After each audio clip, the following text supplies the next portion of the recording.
Hi friends, Susan here. Are you ready for sketch number 23? We're crafting with Masterfully made DSP today with the fresh Freesia color. First you need to trim down that DSP. Now we're going to do some dry embossing.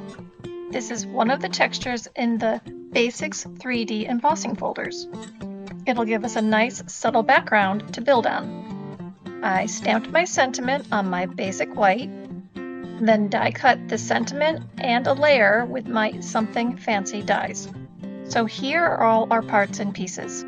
You can sign up for my mini tutorial email to get a PDF of each project. Start by folding and scoring your card base with your bone folder.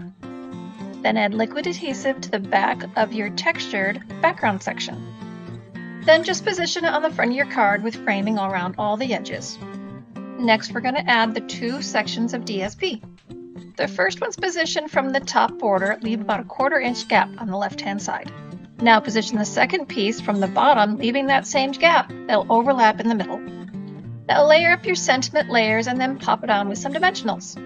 It may be a sympathy card, but I did add a little bling with our tinsel gems in that fresh Freesia color. And here we have it all put together. What do you think? All the links for where you can find more of my sketch projects are in the details below. Remember, subscribe on YouTube and to my newsletter so you don't miss out on anything. Thanks everybody. We'll